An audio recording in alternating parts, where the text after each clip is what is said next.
도이치모터스 주가 조작 일당의 1심 판결문에 김건희 여사 이름이 30번 넘게 등장한 것으로 확인됐습니다. 앞서 들으신 대로 대통령실에선 계좌가 활용됐다고 해서 주가 조작에 가담한 것으로 볼 수 없다면서 의혹을 거듭 부인하고 있습니다. 1심 법원이 또 곽상도 전 의원 아들이 받은 퇴직금 50억 원을 뇌물로 인정하지 않은 이후 공문도 거세지고 있습니다. 검찰이 법원의 판결 닷새 만에 항소하기도 했는데 오늘은 두 가지 사안 양지민 변호사와 함께 좀 더 들어가 보겠습니다. 네, 변호사님 안녕하십니까? 안녕하세요. 네. 자, 먼저 도이치모터스 1심 사건, 이를테면 여진에 대한 오늘 얘기를 변호사님과 할 텐데, 자, 1심 판결물이 공개가 됐습니다. 판결 당일에는 김건희 여사 이름이 언급이 되지 않은 것으로 알려지면서 이번 의혹에 좀 가담한 좀 연루 정황이 좀 낮아지는 것 아닌가 했었는데 지금 여러 가지 정황들이 나오고 있습니다. 일단은 2010년 10월 20일 이전은 공소시효 완료, 면소 판결을 받았는데 그 이후 거래의 상당수가 시세 조정으로 인정되지 않았습니까? 네, 맞습니다. 말씀 주신 것처럼 이번 도이치모터스 사건 같은 경우에 이제 크게 이제 두 가지 단계로 나눠볼 수 있을 것 같습니다. 네. 1단계 같은 경우에는 2009년 12월부터 2010년 9월 사이에 이제 있었던 일을 1단계로 보고요. 그리고 2단계 경우에는 2010년 9월부터 2011년 4월까지를 이제 나눠서 봤습니다. 사실은 이제 이렇게 두 단계로 나눠질 수밖에 없었던 것이 그때 당시에 이러한 행위를 주도했다라고 하는 일명 뭐 주포라고 하는 사람이 이제 변경이 됐거든요. 네. 그래서 이 변경이 되면서 그 두 단계를 나눠서 보고 법원은 이 앞부분에 대해서는 사람이 이제 바뀌었고 그리고 그 전 단계의 행위와 그 뒷 단계의 행위를 하나로 묶어서 볼 수 없기 때문에 네. 이제 앞부분은 이제 공소시효가 완료가 됐고 그리고 뒷부분은 이제 하나로 묶어서 볼 수 있기 때문에 공소시효가 완료되지 않아서 이제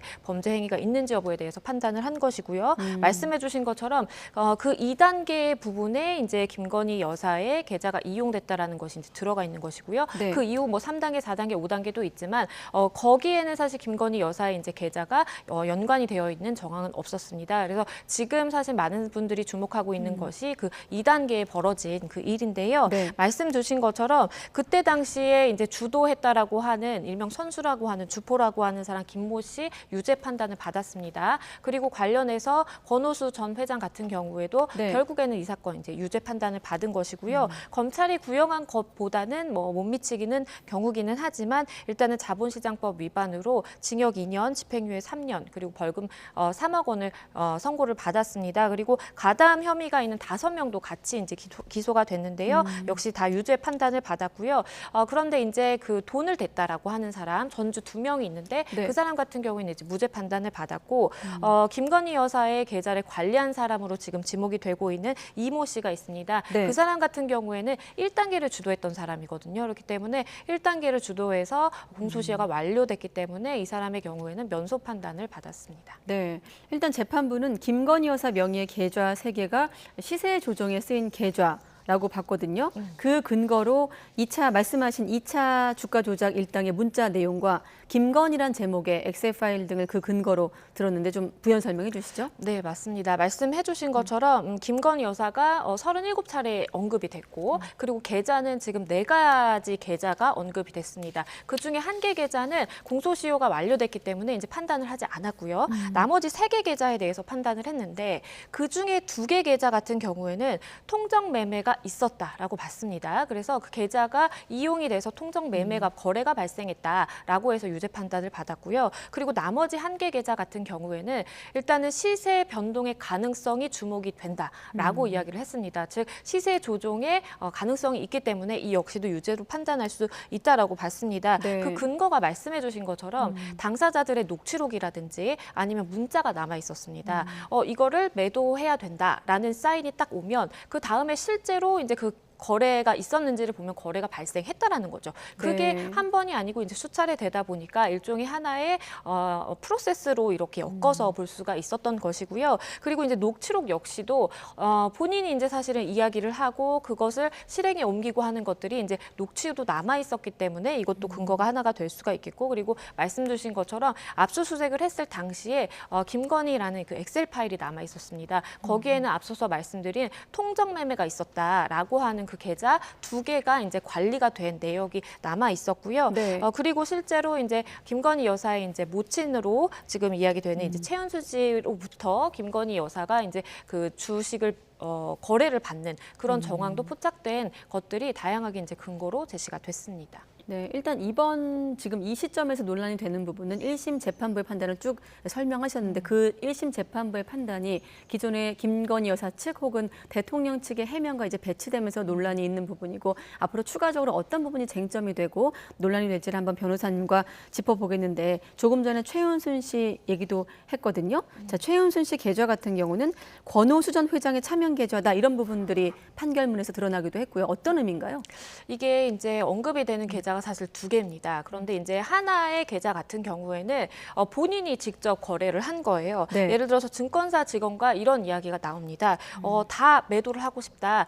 내가 듣기로는 뭐 얼마 이상의 거래가가 이제 형성이 되어 있고 뭐 이런 얘기가 나옵니다. 그래서 본인이 사실은 그런 매매를 지시를 했고 그렇게 하겠다라는 의사표명을 했기 때문에 그거는 본인이 직접 한 것이다라고 해서 이번에 이제 무죄 판단에서 빠지게 됐고요. 네. 그런데 말씀 주신 그 하나의 계좌 같은 경우에 권오수 전 회장의 실질적인 차명 계좌다라고 재판부는 인정을 했습니다. 왜냐하면 그게 권오수 전 회장이 실질적으로 관리를 하는 계좌였다라고 지금 이야기가 되고 있거든요. 네. 그러니까 차명으로 실질적으로 본인이 어떤 걸 주문을 하고 매도를 하고 내가 계좌 입금을 하고 실질적인 관리를 했다라고 지금 이야기가 나오고 있는 것이기 때문에 최은순 씨 같은 경우에는 한 개의 계좌가 실제로 권오수 전 회장이 차명으로 이용했고 이번 유죄 판단에 있어서 이용된 계좌다라고 판단이 되었습니다. 네, 다시 한번 짚어보면 김건희 여사의 계좌가 1차 작전 또 2차 작전에 모두 활용된 부분 그리고 김건희 여사 이름이 30여 차례 적시된 부분 그리고 말씀하신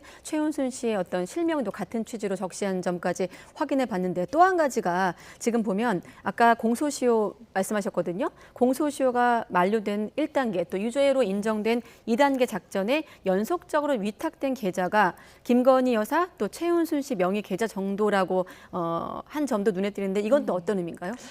말씀 주신 것처럼 그 1단계와 2단계 그걸 주도하는 사람이 완전히 바뀝니다. 그러면서 계좌도 사실은 가담했다라고 볼 수 있을 만한 내가 투자금을 네. 댔다라고 볼 수 있을 만한 사람들이 완전히 사실적 바뀌거든요. 그런데 1단계와 2단계 연속해서 계좌가 이름을 올린 사람이 이제 김건희 여사와 그리고 최은순 씨다라고 이제 판결문에는 적시가 되어 있습니다. 네. 사실 그 의미를 해석을 해보자면 판결문에도 나와 있는데요. 이 권오수 전 회장과의 이제 관계가 그만큼 친밀했다라고 볼 수가 있겠습니다. 네. 권오수 전 회장이 사실은 이 도이치모터스라는 이 주식을 상장하기 이전부터 김건희 여사 같은 경우에는 본인이 주식을 소유하고 있었고 네. 그 과정에서 이제 상장이 되고 이런 1차, 2차라는 그 단계가 발생한 것이기 때문에 사실은 개인적인 좀 친분이 있었고 그리고 매수 정보라든지 그런 차명으로까지 사실 그 계좌를 이용할 수 있다라는 것은 일종의 뭐 정보를 받아서 본인이 거래를 했든 아니었든 간에 굉장히 좀 당사자 간의 친밀감이 있었다라고 좀 볼 수가 있겠습니다. 네, 그러니까 시세 조종을 알고 직접 주식 거래를 했는지까지는 알 수 없지만 특정 시점 이후에 작전 세력한테 계좌를 맡긴 적이 없다는 기존의 해명과는 배치되어 있는 부분을 저희가 하나씩 좀 따져보고 있는 거고 오늘 같은 경우는 대통령실이 계좌 활용과 주가 조작은 다른 문제다 이런 입장까지 나온 상황이거든요. 대통령실 입장도 한번 띄워봐 주시고 어떻습니까? 지금 보면 기존의 입장이 2차 작전 거래 시기엔 이모 씨로부터 돌려받은 주식을 정리하기 위한 거래였었다라는 게 이제 김 여사 측의 입장이거든요.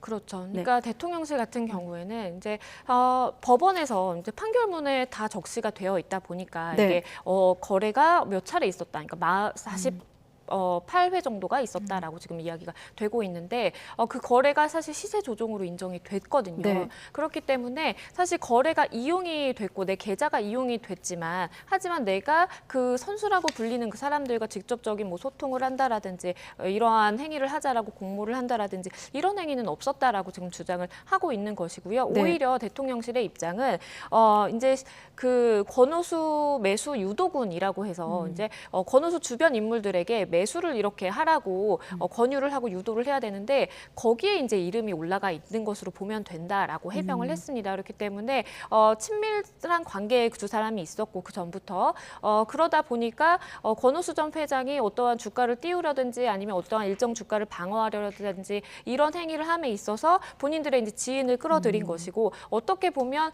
김건희 여사 같은 경우에는 네. 매수 유도를 좀 당했다라고도 이제 표현을 하기도 했는데요. 네. 일단은 대통령실은 그렇게 이제 이야기를 하고 있는 것이고 반대 측의 이제 민주당의 입장에서는 사실은 판결문에 이제 이름이 적시가 되어 있고 또 범죄 일람표에도 거의 30여 차례 또 이름이 올라와 있는 것이기 때문에 그리고 그 이름이 어쨌든 올라간 계좌가 이용이 돼서 유죄 판단을 받은 것이기 때문에 결국에는 김건희 여사에 관련된 행위에 대해서도 우리가 판단이 좀 남아 있는 것 아니냐라고 해서 이제 대치되는 입장을 보이고 있습니다. 네, 판단이 남아 있다. 자, 아무튼 김건희 여사의 공모나 역할 여부는 드러나지 않았습니다만 김건희 여사의 계좌가 시세 조정에 동원됐다, 이용됐다는 내용은 적시됐습니다. 결국 이런 의혹이 사라지려면 단순 이를테면 전주냐, 불법 행위의 공범이냐, 가담자냐를 가려내야 되는 것 아니겠습니까? 앞으로 어떻게 될까요? 이게 굉장히 좀 어려운 문제입니다. 왜냐하면 이게 이제 일반인들 같은 경우에는 사실 불러서 소환 조사를 하고 조사를 면밀하게 진행을 하면 이제 좀 신속하게 이루어질 수도 있는 부분이 네. 있지만 김건희 여사다 보니까 사실은 소환에도 조금 검찰이 망설이는 부분도 있는 것 같고 그리고 네. 그만큼 수사에 좀 속도가 나지 않는 것도 있는 것 같아요. 그러다 보니까 사실은 좀 간단하게 끝날 수 있는 문제도 이게 좀 결론이 나지 않고 계속해서 이제 정치권에서 오히려 회자가 되는 그런 좀 현상이 보여지는 것 같고요. 네. 일단 말씀해 주신 것처럼 내가 계좌가 이용이 됐다라고 해서 이것이 이제 유죄 판단으로 곧바로 이어지는 것은 아니지만 내가 실제로 내 계좌를 이용을 해서 시세 조종에 이용이 되는지 내가 과연 어디까지 알았는지 그 주요한 인물들과 내가 과연 소통을 했었는지 이것들이 사실 이제 조사의 일환으로 남아 있는 부분이고요. 네. 손모 씨 같은 경우에 뭐 70억 상당을 내가 돈을 대고 실제로 김건희 여사와 비슷한 위치에 있었는데 무죄 판단을 받았다라고 지금 이번에 사건을 통해서 이야기가 나오는데요. 네. 만약에 정말 그 손모 씨 같이 내가 그 사람들과 소통한 바 없이 정말 내 돈을 그냥 맡긴 것에 불과하다라고 한다면 뭐 무죄가 나올 수 있는 것이고 하지만 그게 아니라 검찰이 갖고 있는 다른 뭐 녹취록이라든지 이런 증거에 의해서 소통의 내용이 좀 발견이 된다라고 한다면 그건 또 달라질 수 있는 문제라고 보입니다. 네, 방금 말씀하신 얘기는 이번 사건에서 주가 조작 자금을 댄 혐의로 함께 기소된 전주에 대해서 무죄 나온 네. 부분을 설명하신 것 같습니다. 1심 판결 나온 날 다른 법조인께서도 당사자의 확인 절차는 무죄를 가려내기 위해서라도 유죄를 확인하기 위해서라도 꼭 필요하다는 점이 다시 한번 생각나기도 하는데 어떻습니까? 검찰은 이 판결문 분석을 위해서 필요한 수사를 이어가겠다는 입장을 유지하고 있는데 항소 가능성은 어떻게 보십니까? 일단은 항소의 가능성이 있다라고 보입니다. 왜냐하면 사실은 이제 면소 판단을 받은 부분에 있어서 네. 공소시효 자체를 좀 다투기는 좀 어려워요. 왜냐하면 공소시효가 완료됐느냐 안 됐느냐를 사실 가지고 법리적으로 다툼하기에는 네. 검찰 입장에서도 좀 승산이 없다고 볼 여지가 있습니다. 하지만 본인들이 구형했던 그 형량보다 너무 적게 나왔거든요. 왜냐하면 애초에 검찰은 8년을 구형했고 벌금 네. 150억 원에 추징 81억 원을 구형을 했습니다. 그럼에도 불구하고 인정된 것이 굉장히 집행유예 판단이기 때문에 검찰의 입장으로서는 그래도 그 2단계, 3단계 이후에 그 범죄 행위에 대해서는 조금 더 다퉈볼 여지가 있지 않을까라는 생각을 할 것 같고요. 네. 그런 의미에서 항소의 가능성이 있다고 봅니다. 지금 그러면 일단 2010년 10월 이전 범행은 공소시효가 지나서 면소 판결, 아까 우리가 말한 1단계 조작 사건이 대부분 이제 면소가 됐는데 지금 공소시효가 남아 있는 부분에 대해서 지금 2단계 일부를 공소시효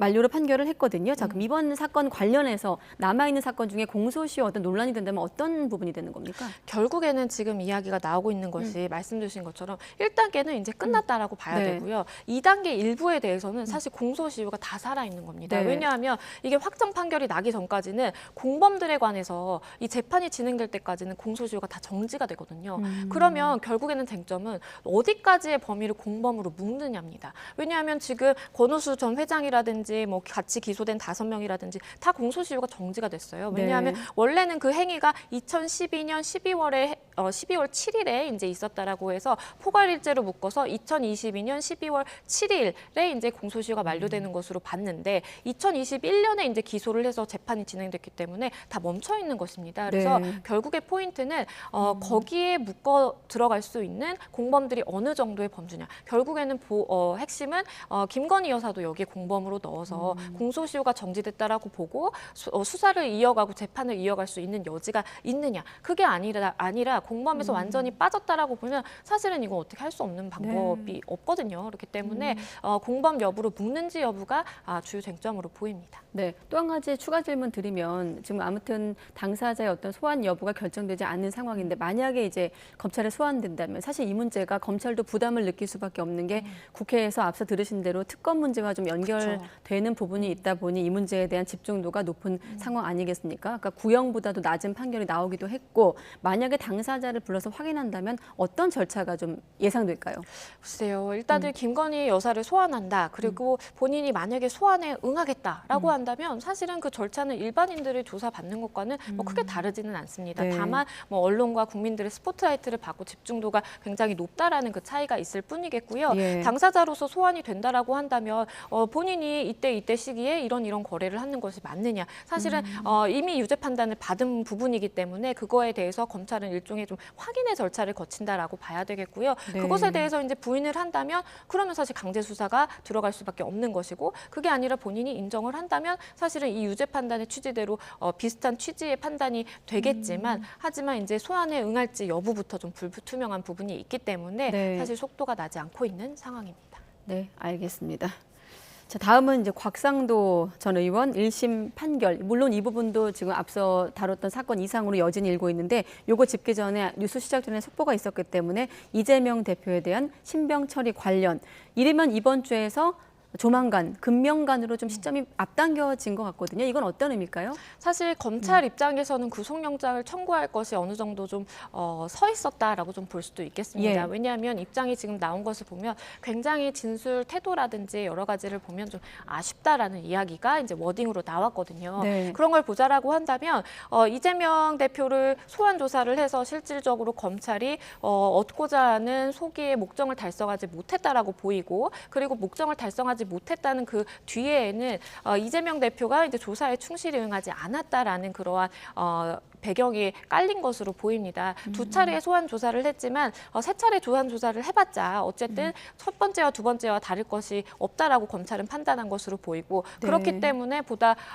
강제 수사가 좀 필요하다라는 판단이 선 것으로 보이고요. 네. 일단은 뭐 말씀 주신 거 앞에서 리포트에 나온 것처럼 김만배 씨에 대한 사실 구속영장도 또 추가로 청구됐기 네. 때문에 그와 맞물려져도 사실은 어떻게 보면 뭐 수사 기법상으로는 뭐 효과를 달성할 수 있겠다라고 검찰은 보는 것으로 네. 보입니다. 김만배 씨 구속영장 재청구는 곽상도 전 의원 판결과도 연결돼 있기 때문에 바로 곽상도 전 의원 판결로 넘어가겠습니다. 네. 아까 정치권에서 나온 목소리가 지금 여론을 좀 일부 대변하지 않을까 법리적인 쟁점과는 달리 우리 아빠는 왜 곽상도가 아닐까라는 목소리가 정치권에서 나오게 됐는데 오늘은 법리적으로만 따져보겠습니다. 일단 곽상도 전 의원의 아들이 받은 50억 퇴직금의 무죄 판결이 내려지면서 논란이 일고 있습니다. 그런데 지금 이번 판결에 대해서 검찰도 좀 수사가 부실했고 재판부도 좀 어떤 진상규명에 좀 적극 나선 게 아닌가라는 이런 법조계 안팎의 시선이 있더라고요.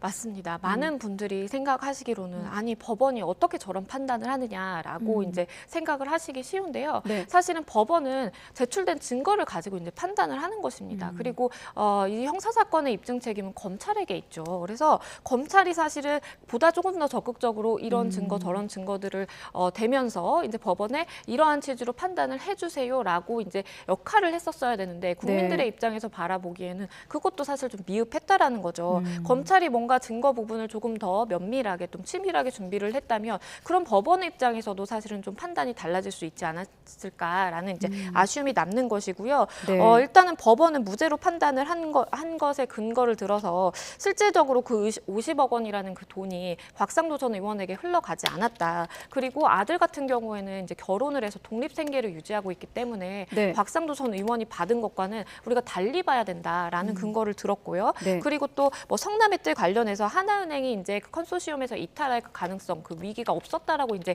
본 여러 가지 근거들을 사실 들기는 했습니다. 그런데 이제 법원의 판단에도 사실은 조금 아쉬움이 남는 부분이 네. 법원 같은 경우에는 물론 당사자가 낸 증거들을 토대로 해서 판단을 하는 것은 맞지만 법원의 성명권이라는 것이 있습니다. 판사의 재량으로 내가 이런 부분이 조금 더 보충이 돼야 될 것 같다. 증거가 이게 좀 미흡한 것 같다라고 하면 당사자에게 성명을 내려서 이런 부분을 조금 더 보완을 해라 라면서 이제 사실은 좀 재판을 이끌어 나갈 수 있는 그런 역동성이 사실 있거든요. 네. 그럼에도 불구하고 그런 것을 아예 하지 않고 정말 수동적으로 가지고 온 재판 증거들만 가지고 해서 이렇게 보다 보니까 그리고 굉장히 기계적으로 두 사람이 뭐 결혼을 했으니까 독립된 경제 공동체로 봐야만 한다라는 독립된 사람으로 봐야 된다라고 하는 그 굉장히 좀 기계적으로 판단을 하다 보니까 이런 1심 판결 결과가 나온 것 아닌가라는 좀 아쉬움이 듭니다. 네, 다시 한번 확인하면 50억은 과다하지만 대가성이 입증되지 않아서 아들 관련 50억은 무죄가 나왔고 정치자금법 위반만 유죄가 나왔습니다. 벌금 800만 원, 추징금 5천만 원. 자, 그런데 변호사님, 지금 보면 검찰이 1심 판결에 불복해 항소를 했는데 판결 나온 지 닷새 정도 걸렸거든요. 그 사이에 어떤 고민이 있었던 걸까요?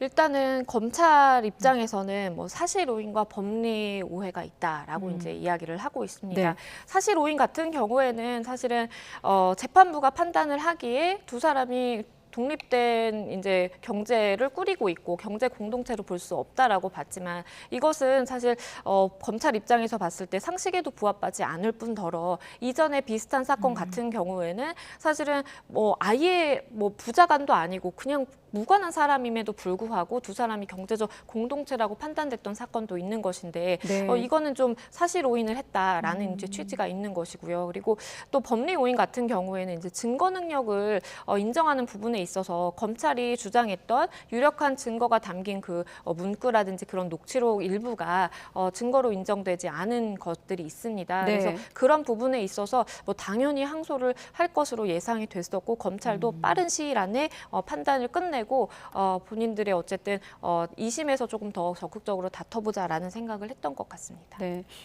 이번 무죄가 김만배 씨 영장 청구의 배경이 된 것 같다는 아까 취재 기자 설명도 있었는데 아무튼 검찰은 항소 의사를 밝혔고 강한 의지를 항소심에서 이를 뒤집기 위한 의지를 밝히고 있는데 한 가지 여쭤보면 1심 판결 나오고 서울중앙지검장이 공소유지 인력을 확충하라고 지시했는데 공소유지 인력 확충은 어떤 건가요? 일단은 검찰 내부에서 이제 수사를 하는 인력이 있고 네. 재판을 해서 공소 유지를 하는 이제 인력이 있습니다. 그 인력을 확충을 했다라는 이제 의미인데요. 네. 사실은 이 뒷 배경에는 이런 이야기도 나옵니다. 이제 아들과 곽상도 전 의원을 경제 공동체로 인정을 할 수 없다면 사실은 아들은 본인에게 50억 원이라는 거금이 갑자기 입금이 되고 내가 그걸 상위 내지는 뭐 퇴직금 명목으로 받았는데 그것과 이 아버지의 그 능력 사이에 뭔가 연관성이 있다라는 것을 전혀 몰랐을까라는 이제 물음표를 갖게 된 것입니다. 네. 그래서 사실은 아들에 대해서도 지금 강제 수사의 가능성이 열려 있다라는 이야기가 나오는 것이고 네. 그렇게 되면 아들이 어느 범위까지 본인이 인지했느냐에 따라서